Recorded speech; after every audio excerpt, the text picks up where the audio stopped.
के एक कोने पर एक पुराना सा ढाबा था जिसका नाम था रामू काका का ढाबा।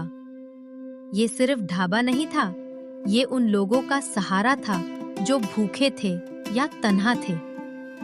रामू काका 60 साल के, सफेद बाल, हल्का झुकता हुआ शरीर, पर दिल बिल्कुल जवान।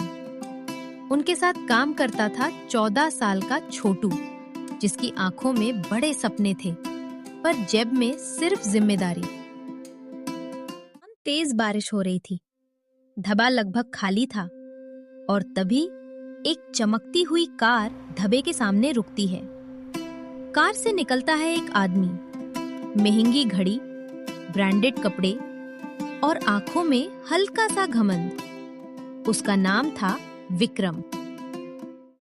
पहले ये ढाबा बहुत मशहूर था, ट्रक ड्राइवर्स लाइन लगाते थे, पर अब नए नए होटल्स खुल गए थे, एसी, फैंसी लाइट्स और ऑनलाइन पेमेंट। और इधर मिट्टी की दीवार, लकड़ी का चूल्हा और एक पुराना बोर्ड। फिर भी जो एक बार यहाँ खा लेता वो टेस्ट नहीं भूलता।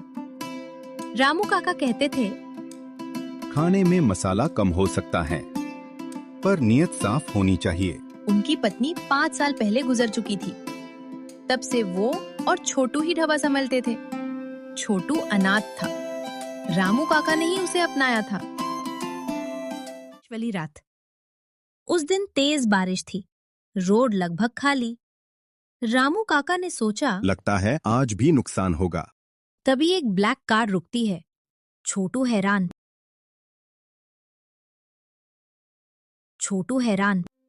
काका, लगता है शहर का बड़ा आदमी है। कार से उतरता है विक्रम। वो ढाबे को ऊपर से नीचे तक देखता है, जैसे ये जगह उसके लायक ना हो। खाना मिलेगा? उसने थोड़ा तीखे अंदाज में पूछा। रामू काका मुस्कुरा कर बोले, बेटा, यहाँ पेट भी साफ होता है और दिल भी। विक्रम हल्का सा इरिटेट होता है। वाला एक याद। छोटू गरम रोटी और दाल लेकर आता है। विक्रम पहला निवाला लेता है और रुक जाता है। उसके चेहरे का एक्सप्रेशन बदल जाता है। उससे अपनी माँ याद आती है।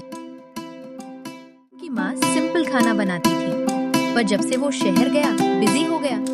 माँ फोन करती थी, बेटा कब आएगा? और वो कहता, माँ मीटिंग है, बाद में। एक दिन फोन आया, माँ हॉस्पिटल में थी, पर तब तक देर हो चुकी थी। माँ जी का एंट्री।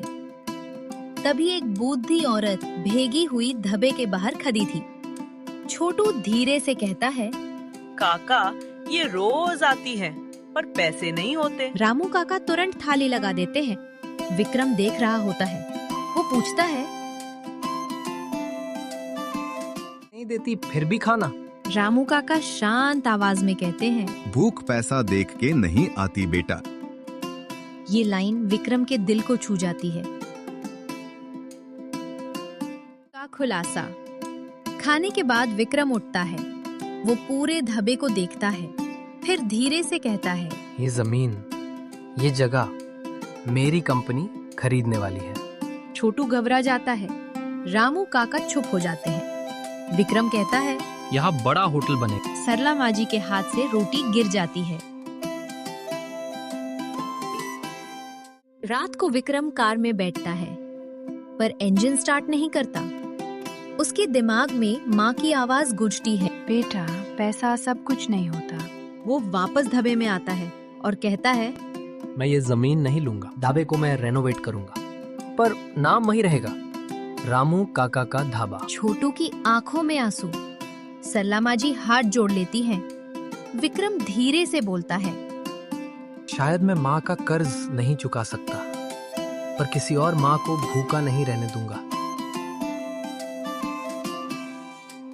सूरज निकलता है। ढाबे के बोर्ड पर नई पेंट लग रही होती है, पर नीचे चूल्हा वही पुराना है और उस चूल्हे पर सिर्फ रोटी नहीं, इंसानियत पक रही होती है।